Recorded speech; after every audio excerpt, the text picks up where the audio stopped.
L'alimentation est ce qui tue l'élevage et ce qui prend une grande partie de nos investissements quand on fait l'élevage. Et c'est un constat et ça sera toujours comme ça.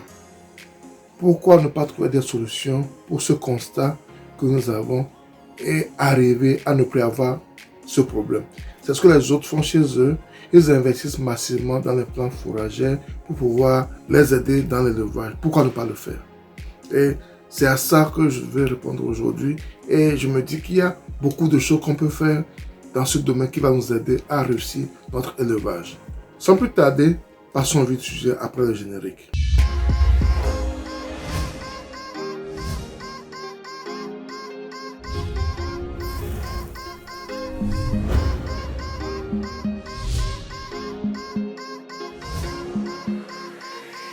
Si vous m'écoutez pour la première fois, mon nom c'est Sabi Aliati.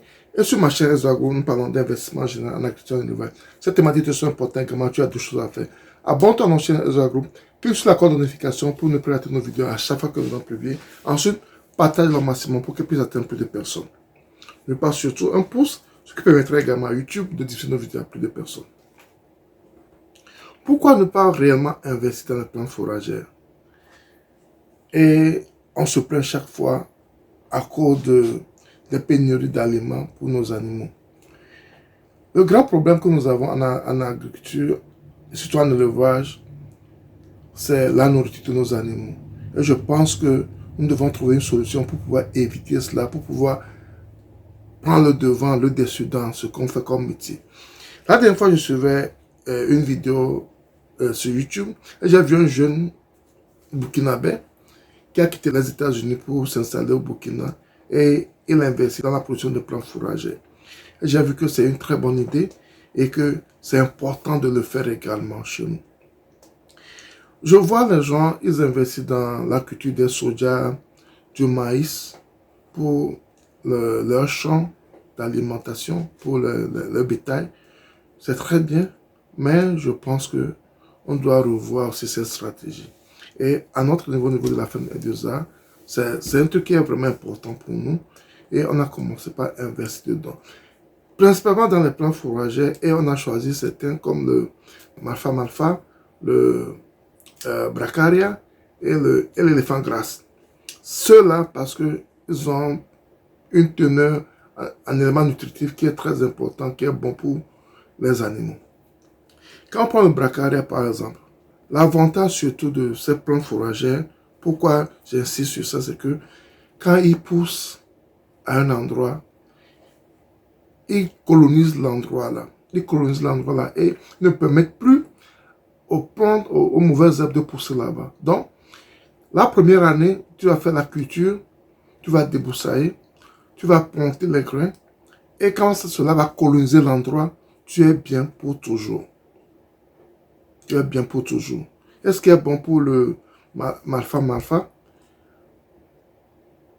les volailles aussi peuvent le manger. On peut le donner également aux volailles.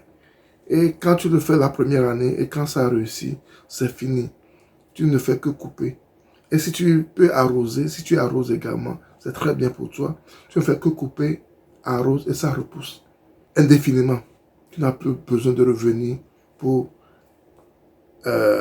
arracher le sol. Donc c'est un avantage. Comparé au maïs ou au soja par exemple, chaque année, tu dois labourer, utiliser les engrais s'il le faut, planter également. Alors qu'avec cette méthode, avec ces plantes fourragères, tu observes, tu le fais une fois pour de bon. Quand on quitte le Mafa, on peut aller aussi au niveau du le napier. Le napier aussi, c'est la même chose. Quand le napier colonise l'endroit, vous êtes hors serre, vous n'allez plus débroussailler. Même en saison sèche, quand vous n'arrosez pas, ça aura l'air d'être mort. Mais avec l'arrivée des saisons pluvieuses, ça va revenir, ça va pousser encore. Et vous aurez cela en abondance. Et vous pouvez également les emmagasiner et les donner à vos animaux à tout moment. Donc ces avantages font que c'est très important d'investir dans cela. Et tu l'as une fois pour de bon. Tu n'as plus besoin d'aller refaire ton champ chaque année. quand tu arrives à coloniser l'endroit, ils seront toujours au-dessus. Ils ne vont plus permettre à ce que d'autres herbes poussent là-bas. Et c'est fini. C'est fini. Tu l'as pour toujours. Tu l'as pour toujours. Donc, le napier aussi est comme ça. Très bon. Très nutritif pour nos animaux. Et tu peux utiliser aussi le panicum, qui est tellement répandu dans nos régions, l'Afrique de l'Ouest. Moi, je parle par rapport à mes réalités, parce que ma ferme se trouve au Togo, dans l'Afrique de l'Ouest. Et il faut tirer avantage de cela. Donc, le napier, très bon. Le mafa, très bon. Et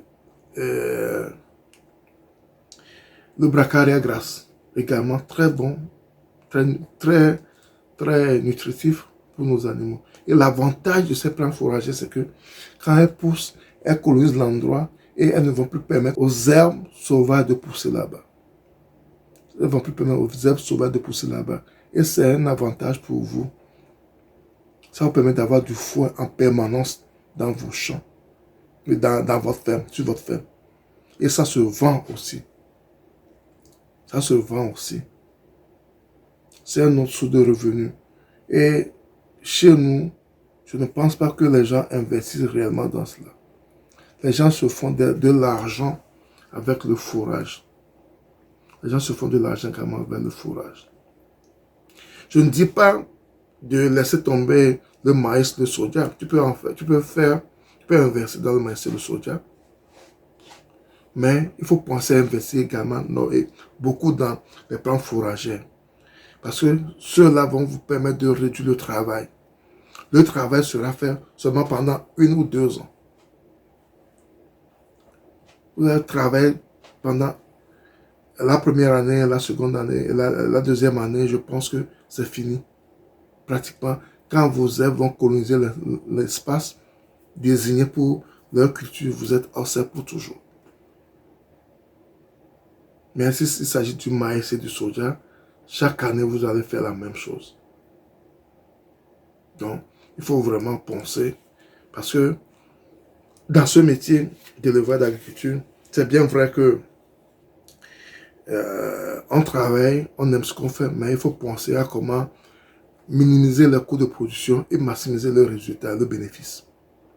Donc, ces plants fourragères que vous allez donner à vos animaux, vous pouvez également les vendre et en tirer profit également. Et vous êtes bien au niveau de l'alimentation.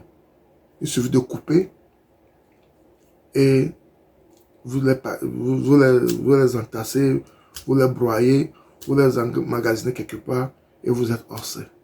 Donc c'est très important de penser à cela parce qu'on doit faire la culture autrement, on doit faire l'élevage autrement.